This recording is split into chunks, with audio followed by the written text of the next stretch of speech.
Mașina asta e mai grea decât un M3 normal, e mai puțin aerodinamic decât un M4 și costă 100.000 de euro. Consumă de rupe. Dar BMW, ce v-a luat atât de mult să faceți un M3 break?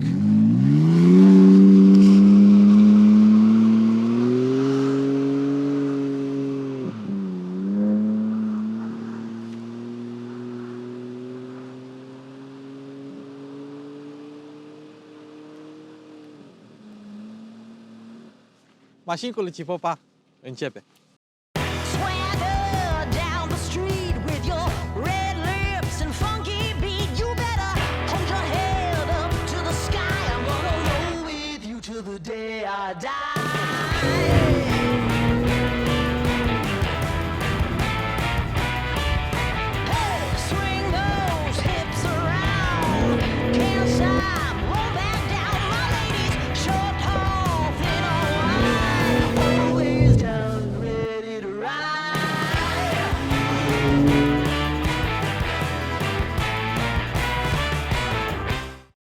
Ho, a venit moșu cu fuste de chei, toate mărcile, toate brandurile, toate formele, toate culorile, tot ce vrei. Și uite ce elegante sunt, unele dintre ele au și breloc.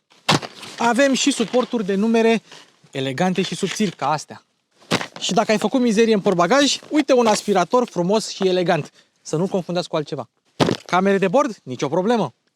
Nu te urca băut la volan. Ia un etilotest și verifică-te. Suporturi de telefoane, încărcătoare, cabluri. Și chiar dacă ai Tesla, nu e nicio problemă. Avem un suport de telefon cu MagSafe pentru tableta din Tesla. 0722 și ale tale buze moi, lasă-ți numărul în geam cu suportul ăsta.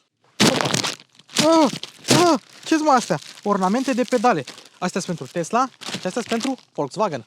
Accidentul când îmi vine, tai centura de pe mine, sparg și geamul cam putere. Are și lumină verde. E urât să tot flencăne prin mașină obiectele. Dacă n-ai organizator, te ajutăm noi. Și avem și preșuri de cauciuc pentru organizatoarele astea. Asta, spre exemplu, e de Dacia Spring. Ai folie pe telefon, dar n-ai folie pe Tesla? Avem noi. Și pentru ăștia care vă plângeți că n-aveți bord la Tesla, avem noi bord de Tesla. Toate accesoriile auto le găsești la autotob.ro. Folosește codul Luci Popa pentru 15% reducere.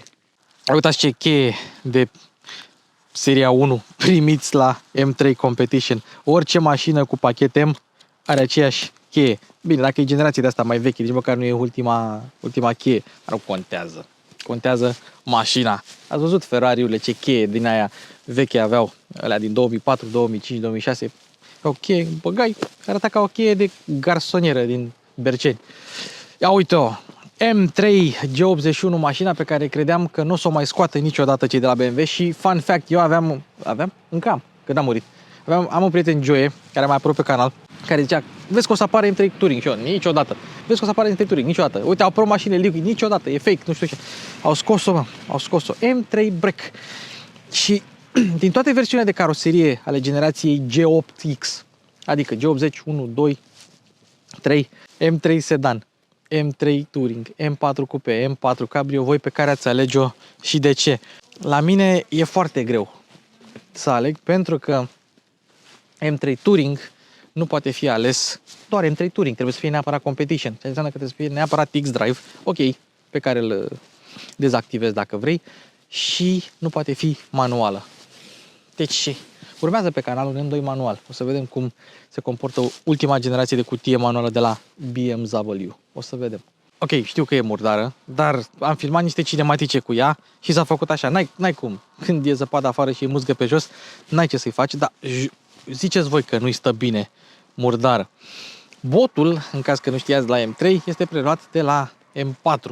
Așa cum la X5 și la X6M au același bot și așa mai departe. Cum M3E90 avea botul de la M3E92.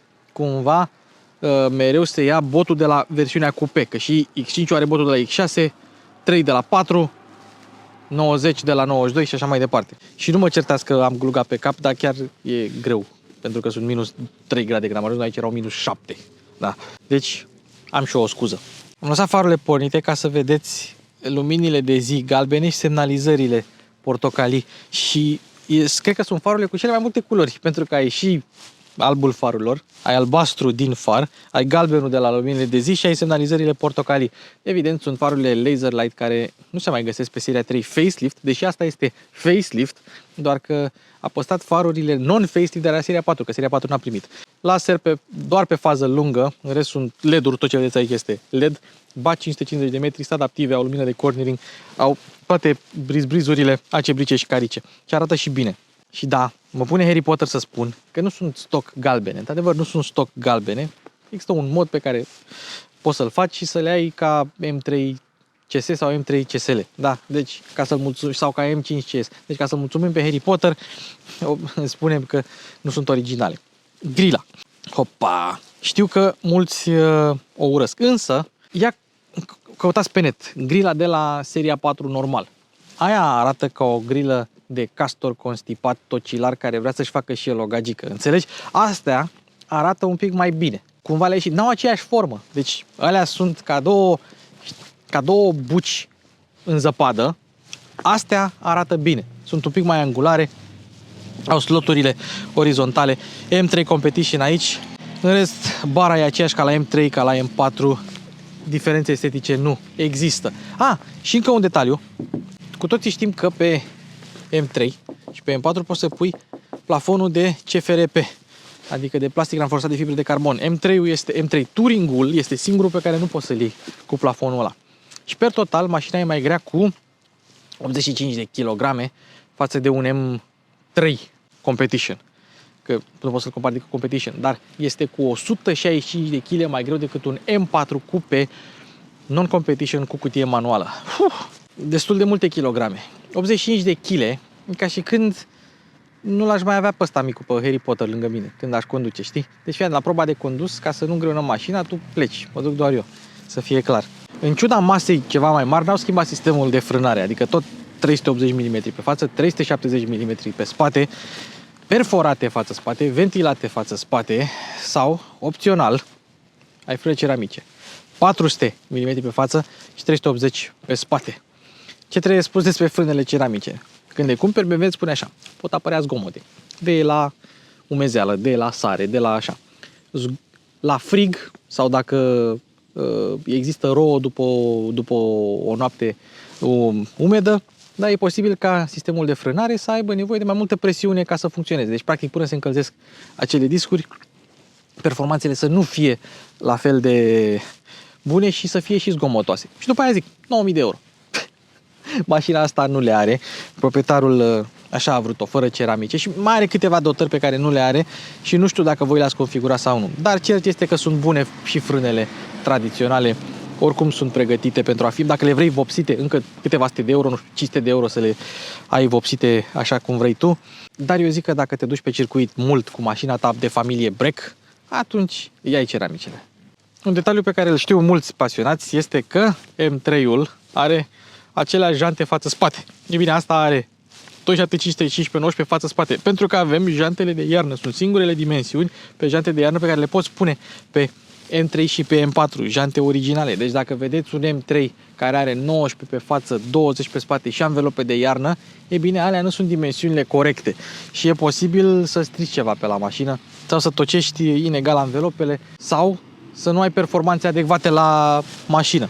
Oricum, ține minte, 275, 35, 19, astea sunt singurele dimensiuni pentru anvelopele de iarnă. Sunt curios dacă mașina e mai confortabilă cu jantele astea mai mici, cu un pic mai multă carne pe anvelope decât este în mod normal. Și se vede, ia uitați, se vede cât de mult iese acest element în afară. De ce iese așa de mult? Pentru că jantele de 20 ar depăși lățimea mașinii. Cu toate că avem aripi vazate față-spate, ele ar depăși lățimea mașinii și atunci ar avea nevoie de acest element, mai ales în America, pentru a fi mașina mai lată decât anvelopele. E bine, la astea, zici că sunt băgate înăuntru așa, vezi? Zici că sunt un pic prea mici. Dacă BMW spune că astea sunt dimensiunile, astea ar fi dimensiunile. Cine suntem noi să judecăm? Cele 85 de kilograme în plus nu sunt în față, sunt aici în spate, că de asta avem, uite, bucata asta mare de metal și sticlă. Mașină mai mare, mașină mai practică, automat mașină mai grea în partea asta. Și deși componentele suspensiei sunt aceleași, inclusiv amortizoarele adaptive care vin în standard, Pe spate arcurile sunt cu 10% mai rigide. Afectează asta confortul? Nu știu, nici nu-mi pasă.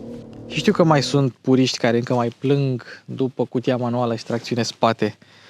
Nu o să mai plângem mult. Bine, electricele ne închid ăștia gura, tu știi cum? Pac, pac, ia 20 de volți. Gata, știi? Du-te și bagă-ți mașina la CCS, gata, ne-a închis gura la toți. Dar mai sunt încă oameni care încă mai speră că vom mai vedea mașini cu tracțiune spate și cutie manuală și pe noul BMW M2 încă mai poate. Dar nici aici nu avem o situație prea diferită. Motorul montat longitudinal, exact cum trebuie, majoritatea puterii transmisă către spate, pentru că avem sistemul de tracțiune integrală MX Drive, tot cu pachet de ambreiaje multidisc, însă acum puterea e transmisă mai mult pe spate și dacă vrei, poți să dezactivezi cu totul puntea față astfel încât tu să transmiți toată puterea aici, la magnetul de stâlpi. Ăsta este magnetul de stâlpi. Înțelegi? Ai pus 510 cai putere pe spate, primul stâlp e al tău. Fiecare BMW are stâlpul lui. Însă, producătorul din München nu vrea să pățești asta. Așa că i-a montat aici un diferențial electronic cu alunecare limitată. Practic, îți menține mașina pe trasă, e mai manevrabilă și atunci când o scapi de sub control, poți să o controlezi ceva mai bine. Plus că ai 10, numai puțin 10 moduri de control al tracțiunii. 10. De la 10, adică vreau să ajung acasă cu bine, mi-e frică, sunt o fetiță, până la 0, alo, asigurarea? Astea sunt cele 10 moduri. Depinde pe care vrei tu să-l folosești. Și da, din orice punct măsurabil, mașina asta e mai proastă decât un M4. Păi, nu este la fel de aerodinamic. Ok, partea frontală este fix aceeași, însă coeficientul aerodinamic este mai prost. E mai lentă, e mai grea, e mai scumpă. Dar e nimic bun. Dar cu toate astea este absolut irezistibilă, mai ales în culoarea asta Isle of Man Green și BMW, mai ales pe M-uri, face niște culori demențiale. Trebuie să-i dăm cezarului ce al cezarului. Cât o mai trăi cezarul, că după aia, dacă ne pun toți după aia să ne luăm i5, M60, mai bine mergem acasă. Dar până atunci, Isle of Man Green for the win. În ultima perioadă, până și BMW a mai tăiat din aripa de rechin, adică din antenă.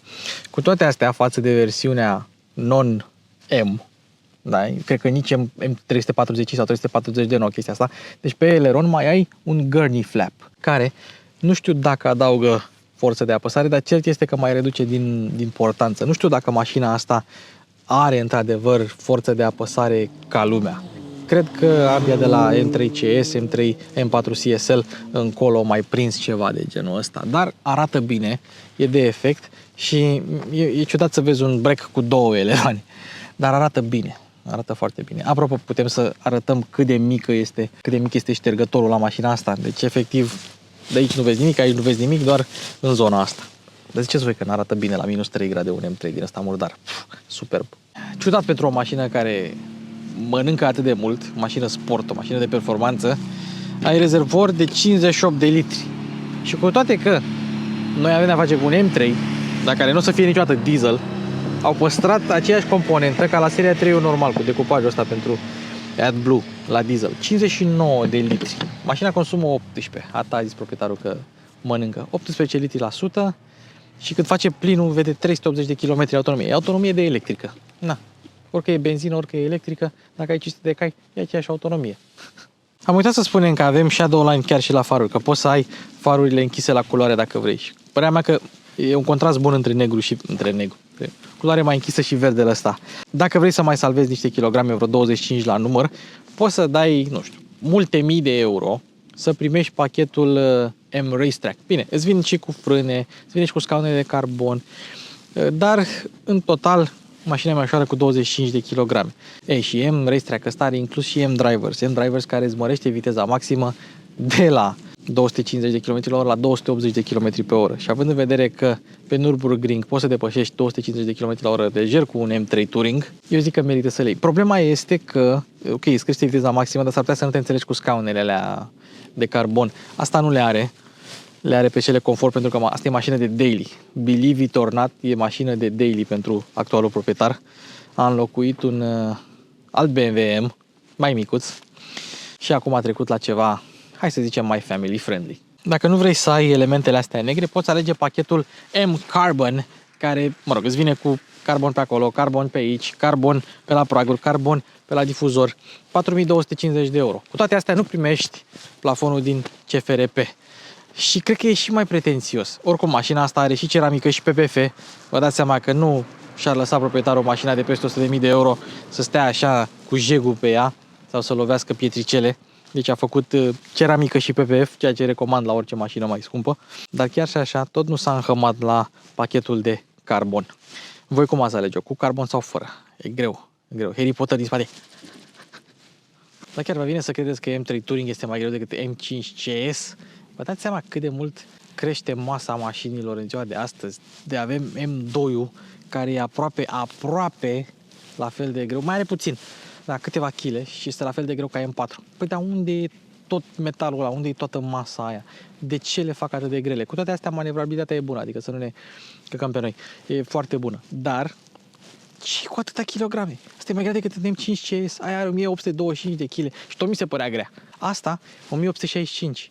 Alo, industria auto, ce faceți? Simplify and add lightness. Nu o să avem mașini, o să fie o Dacia Logan 2 tone jumate. Ce Dumnezeu, o să ne îngropăm toți în asfalt de la greutatea mașinilor. O să se surupe asfaltul sub noi. 2 tone, auzi. Următorul M5 că va avea 2 tone 300. 2 tone 300. Vai de capul meu. Nou C63, peste 2 tone. Alo, învățați ceva de la Mazda MX-5. Ca să citez un clasic în viață, pe Harry Potter din spatele camerei, ce frumos e curul ăsta. Da, chiar este. Bă, n-ai cum. N-ai cum. Cu eleronul. Așa murdară. M3 Competition. Stopurile sunt aceleași ca la seria 3 Touring. Și pre-facelift și facelift, că nu le-au schimbat, sunt fix aceleași. Avem, ia uite, pseudo difuzorul. Nu e chiar un 100% difuzor pentru că nu are continuitate. Are continuitate pe tobă, dar nu are continuitate după. Deci ar putea să aibă un oarecare efect. Plus cele 4 cojones, cele 4 guri de evacuare, bă, reale, negre, că e pachet M Competition și uite, late. Bă, arată într-un fel. Mi-ar fi plăcut totuși să fie un pic mai depărtate. Mi se pare așa că, nu știu, îl apucă burta și n-are cum să se ducă la toaletă și strânge un pic din țevi, știi? Sunt un pic, dar nu, tot e demențial. Tot e demențial. Și în pachetul M Carbon, totul putea să fie aici din carbon. Știi ce e mișto la BMW-urile? Brec, asta. Ha. Problema e alta. Nu știu dacă poți să mai deschizi. Nu merge. Nu merge. Nu merge să deschizi portbagajul dacă ai haionul deschis, că ai sparge sticla asta. Dar e foarte ușor să arunci obiecte mai mult sau mai puțin importante în portbagaj. Și dacă mașina n-ar fi murdară, ai putea chiar să te apleci să iei ceva de acolo. Dar păcat că e murdară acum. Dacă vrei să o închizi, e destul de grea. Ok? Și dai un pic mai tare.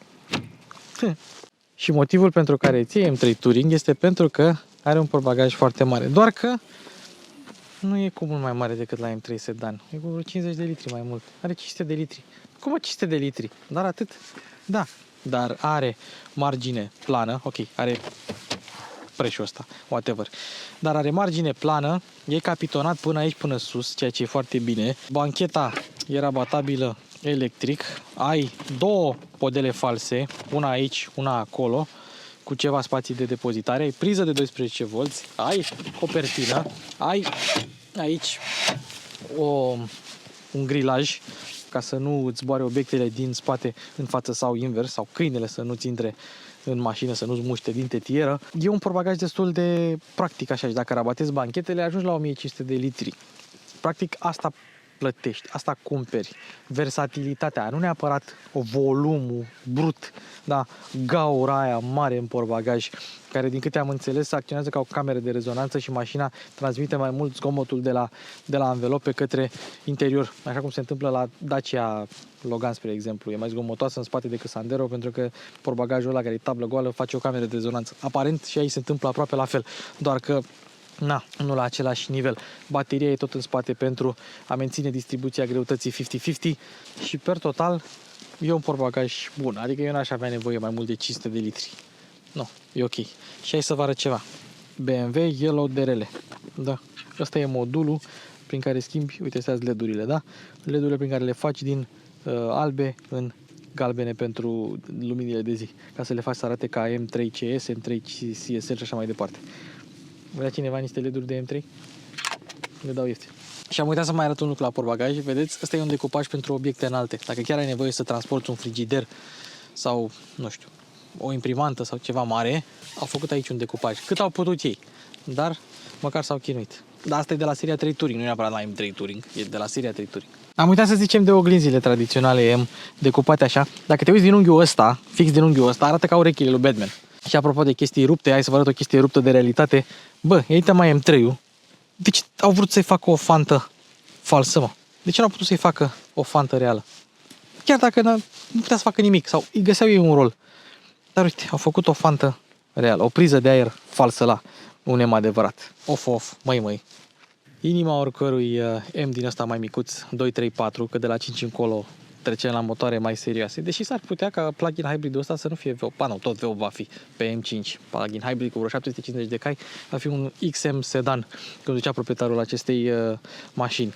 Dar astea micuțe încă au 3, era să zic 3 în linie, încă au 3 litri, 6 în linie, S58, un motor care nu mai este chiar la prima tinerețe, dar care încă impresionează. Pe mine nu m-a impresionat pe X3M Competition, dar pe M4 Competition m-a impresionat.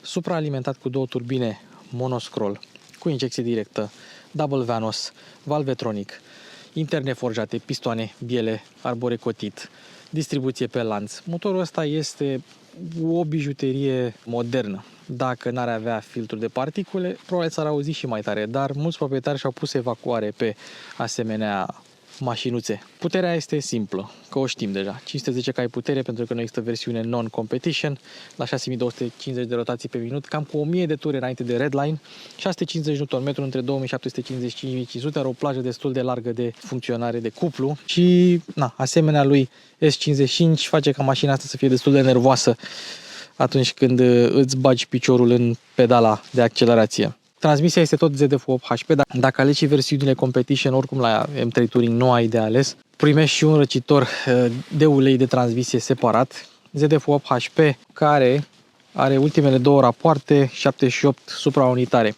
Viteza maximă se prinde între a 6-a, 250 sau 280 de km/h, depinde de ce alegi tu. Oricum, poți să te duci la oricine să-ți dea limitatorul jos, să o duci în 300 dacă vrei, că la 280 de km/h tot limitată este. Celelalte 2 rapoarte sunt pentru consum. Apropo de consum, mașina consumă 18 în oraș, 12 în afară și BMW spune că are un consum combinat de 10. N-ai cum să consumi 10 cu asta, nici la vale, cred. Și nu că n-ar putea motorul să ducă, pentru că B58-ul la bază, adică versiunea civilă a motorului ăstuia, este foarte economică. Doar că nu te lasă sufletul, nu te lasă piciorul drept. Hai la interior, că am înghețat deja. Mergem în spate. Asta e poziția proprietarului, care e mai înalt decât mine. Cred că toți proprietarii sunt mai înalți ca mine, de orice mașină, nu contează. În spate, ce pot să spun, stai aproape ca în G21, ca în seria 3 Touring, nu e mare diferență. În schimb, ai tapiseria asta despre care vom vorbi, ai scaunele astea sport, apropo, scaunele M-Carbon sunt un pic mai subțiri și se zgârie foarte ușor. Deci dacă ai copii care dau cu picioarele în scaune, nu-ți lua M-Carbon. Dar măcar sunt mai subțiri și ai ceva mai mult loc. Așa stai destul de bine, ai climatizare pe 3 zone în standard, 2 USB-C-uri, luminile ambientale, aceleași buzunare ca la seria 3. Și da, îți iei M3 și la un moment dat uiți că e doar un seria 3. Nu este neapărat, nu e o mașină sport, ultra giga sport de bază. Nu, e un seria 3 modificat, adică e aceeași cotieră în spate cu suporturi de pahare, ai ski hatch, pentru că este un model Touring și fiți atenți aici. Tetiera asta este reglabilă, dar dacă vrei să o pui la loc, să o cobori, apeși și îți prinde degetul. Deci mare atenție. Plus isofixurile cu căpăcele pe care nu le pierzi. E o mașină suficient de practică. Își pun alții copii în 911 și nu se plâng, așa că nu ne plângem nici noi de seria 3 Touring. Singurul inconvenient și motivul pentru care n-aș pune 3 oameni în spate este tunelul ăsta de transmisie. N-ai ce să-i faci, așa sunt BMW-urile. Stai destul de crăcănat și nu-ți recomand să stai în mijloc. Deci 2 oameni cel mai bine în spate. Sigur s-a răcit motorul. Hai să vedem cum se aude un cold start.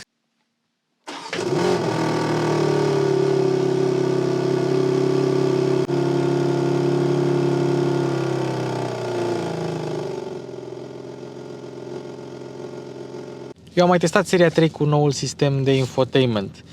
La M3 nu știu, unora le place, altora nu, e un pic ciudat să vezi atâtea ecrane și să nu ai ceasuri de bord reale.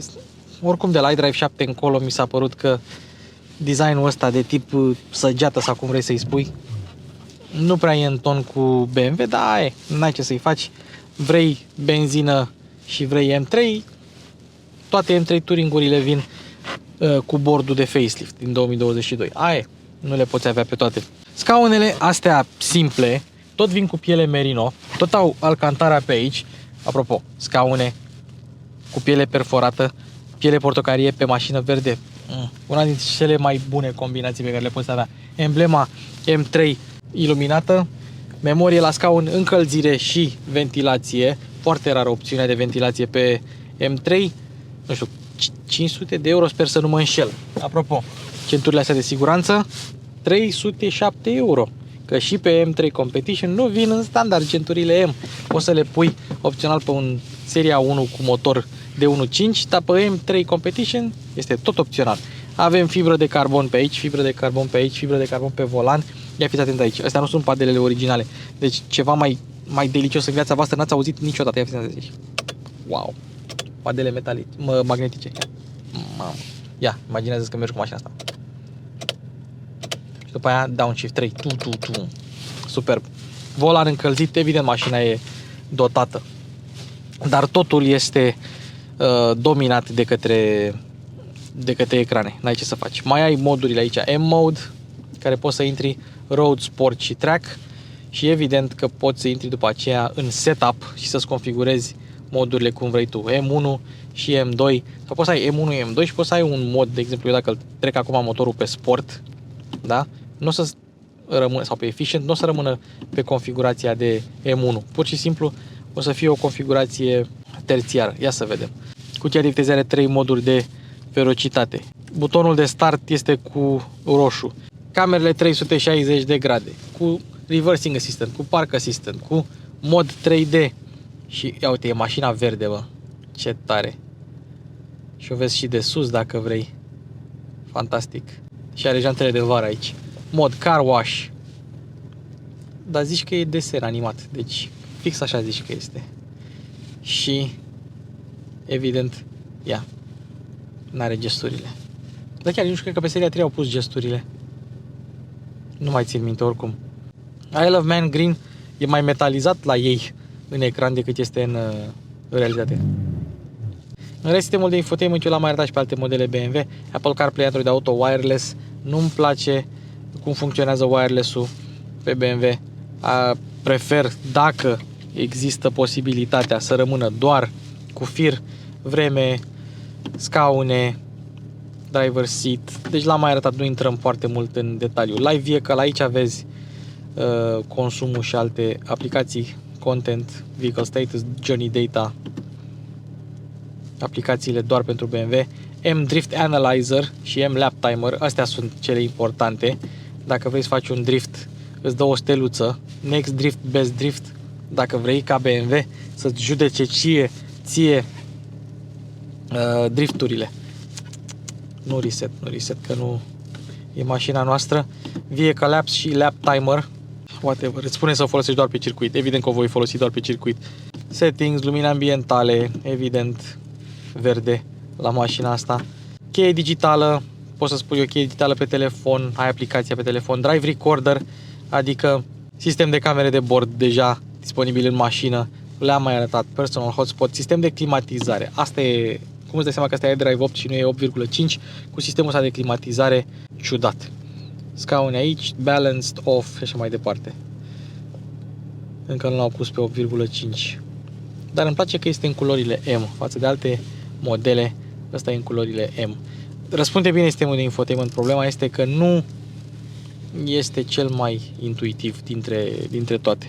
Noroc că ai butoanele astea de setup aici pentru tot ceea ce înseamnă mașină. Mai avem și un head-up display pe care îl poți personaliza, adică nu e cine știe ce, dar ai și un mod M în care are și turometru, ca să nu te mai uiți la ecran, să te uiți direct acolo, și o bară de turometru și tabloul de bord Evident, full digital, ăsta are 14, ceva inch, 9 inch, ăsta are 12,3 cu mai multe tipuri de conținut. Ia să vedem. Și avem sport displays, muzică, tire pressure și ăsta este un BMW M1, dar primul BMW M. E un easter egg foarte interesant. Minus 1 grad, uite, s-a mai încălzit afară, minus 1 grad. Temperaturile și presiunea în turbină, setup-ul, navigația, sistemele de asistență, consumul, dacă vrei așa ceva, și un mod reduced în care nu-ți apare nimic, să te poți concentra tu la... Și ecranele au o folie mată, asta cu siguranță, la cum e tăiată și decupată, nu e folia originală a mașinii, că se vede că e tăiată și decupată. E o folie mată pusă de către proprietar. Interesant. Hai să mai arătăm rapid acele spații de depozitare pe care le regăsim și la un Seria 3 normal, două sporturi de pahare, USB-A încă pentru conectivitate și wireless charger și o cotieră cu obiectele domnului. Și așa cum v-am arătat la X6M Competition, avem și modul ceasurile M, de parcă astea n-ar fi ceasuri M. Te duci la My Modes și te duci de pe road pe sport și se schimbă ceasurile. Și așa arată ceasurile sportive, dar sincer, mie nu plac. Ei bine, aici totodată îți apare și acel turometru pe head-up display. Hai să-l și arătăm dacă tot suntem aici, cam așa arată când îl turezi. Deci, acestea sunt ceasurile. Eu o să rămân la ceasurile mele standard și hai să mergem să o conducem, că deja nu mai am răbdare.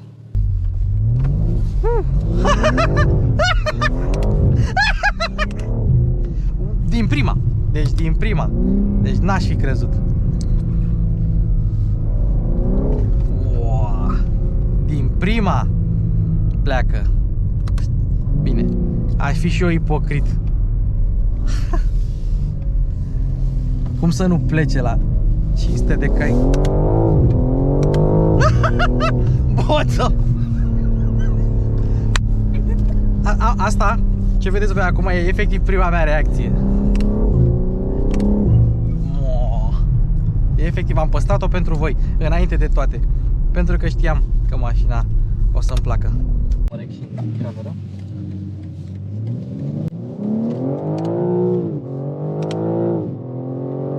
Nici nu știu ce să zic. Deci, efectiv, nu știu ce să zic despre mașina asta. E exact cum mi-am închipuit eu că o să fie. Adică, e mare, e grea, direcția e ușoară, direcția electrică variabilă, apropo. La același feedback ca la M4. Volanul gros, dar nu prea, cred că au mai renunțat un pic din grosime la ultimele tipuri de volane M. Scaunele, în schimb, nu pot să spun că mă înțeleg cu ele, sunt un pic prea confortabile pentru un M. Sunet în boxe. Doamne, padelele astea magnetice, demențiale. Dar în rest, e exact tot ce mi-am dorit de la o mașină. Dimensiunile sunt perfecte. Poziția la volan e oarecum ok. Probabil că sunt eu mic, dar mi-ar fi plăcut să stau un pic mai departe de volan și de restul parbrizului ca să pot să ajung la fel de bine cum ajung acum la padele. Cu anvelopele astea de iarnă mașina fuge. Deci dacă nu ești stăpân pe situație, o să sfugă și trebuie să ai grijă că ea mai mult fuge decât frânează.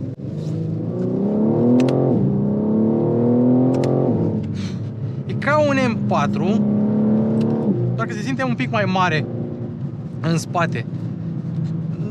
Dacă ar fi doar să-l conduci legal la ochi, să spunem așa, nu știu dacă ar simți cineva diferența.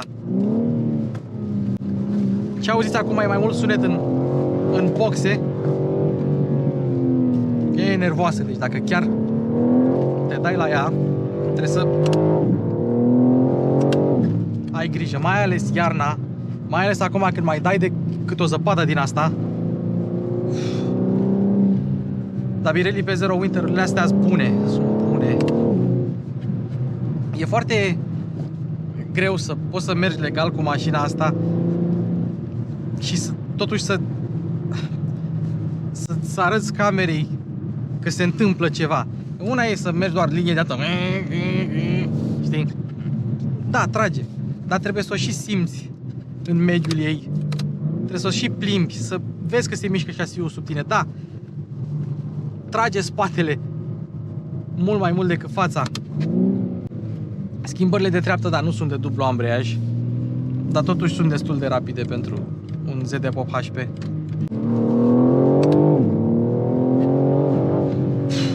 Și da, de frânat frânează, doar că ai cauciucul ăla moale pe anvelopă și simți cum se mișcă sub tine în frânare și trebuie să dozezi un pic mai bine pedala de frână. Dar bine, asta e făcută să frânezi pe Nürburgring și pe Nürburgring nu frânezi delicat, frânezi tare și după aceea dozezi din pedală. Uite aici pe zăpadă. Mai tricky. Oh! Imediat fuge! Imediat fuge nebuna. Dar nu, după un pic te înveți, după ceva timp te înveți cu ea. Nu mai e nicio problemă.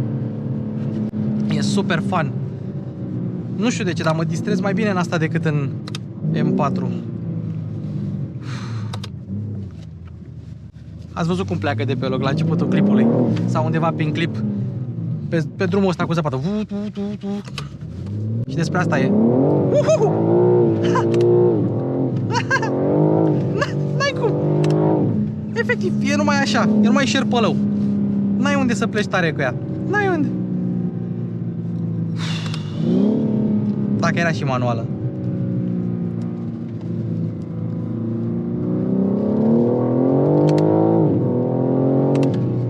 Trebuie să ai grijă pe tracțiune. Nu poți să fii giolban cu accelerația la mașina asta. N-ai cum. Mai ales pe poleiul ăsta.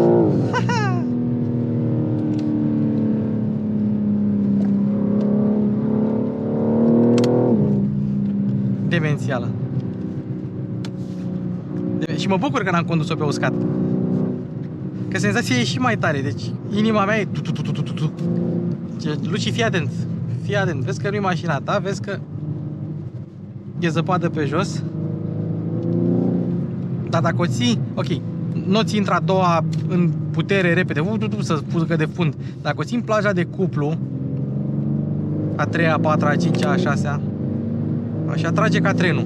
Bum, ca trenul. Într-adevăr, are popsuri,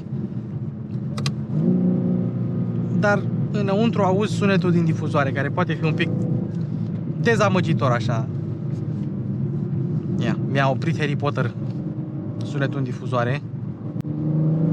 Cam așa se aude sunetul natural al mașinii, pentru că are filtru de particule, dar auzi mai mult evacuare.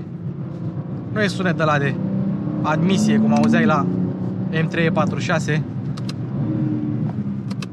Și pedala de frână, uite, e un pic moale în condițiile astea cu anvelopele astea. Adică te-ai aștepta să muște mai bine initial bite-ul.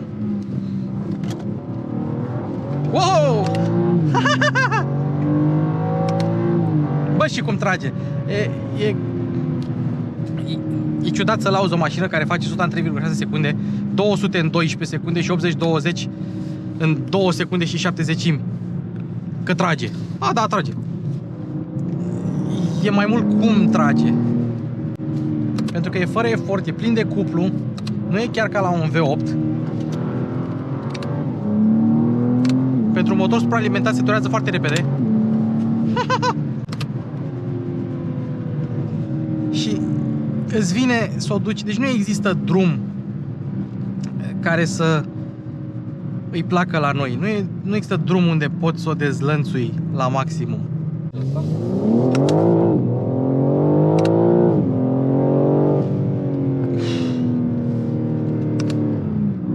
Te-ai jucat cu padelele toată ziua. Nu sunt cel mai mare fan padele. Dă-mi o manuală oricând. Dăm 3 pedale și un băț și mă joc cu ele toată ziua. Dar padelele astea aftermarket, sunt curios de ce nu pun mai mulți producători așa ceva. De ce pun padelele alea stupide, micuțe, care nu fac click? Padele din plastic. De ce nu? Pune-le, mă, din metal, din carbon, din ceva.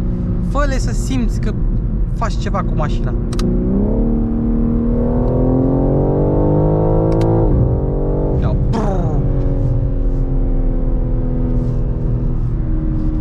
Așa e.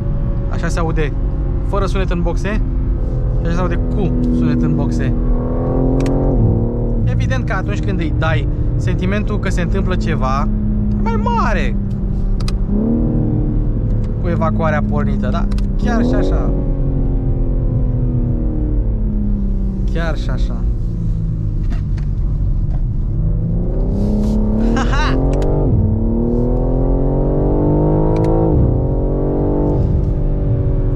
Mi-ar plăcea să pot să merg cum trebuie să mergi cu mașina asta, dar nu putem că suntem pe drumuri publice. Și să vă las să vă bucurați de drum. De fapt, ia, ascultați aici.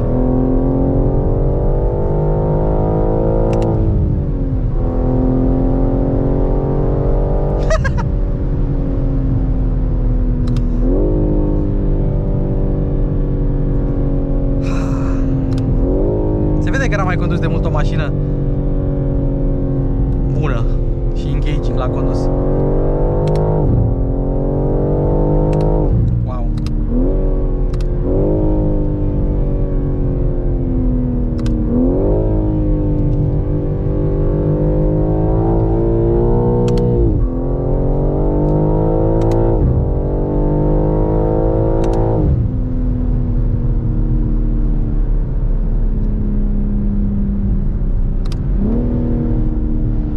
Nu e sentimentul ăla visceral, natural, pe care îl găsești la o aspirată cu o evacuare bună. Dar e ca și când te-ai uitat la acel ceva printr-o lupă, știi? E totul mărit. Puterea e mărită, că ai cuplu pe toată plaja, mereu putere. Sunetul ăla în boxe tot timpul. Singura diferență este că asta poți să o treci pe efficient, pe comfort.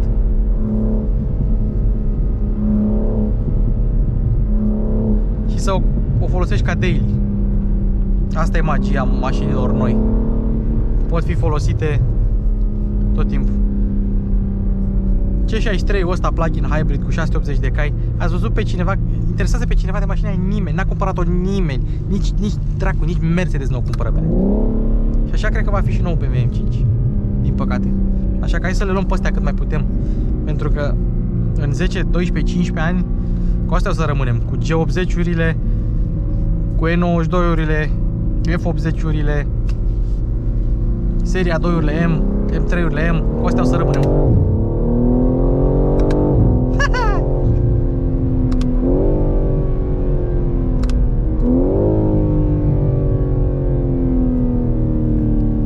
Oh, ce să mai. Vă mulțumesc pentru atenție. Ui!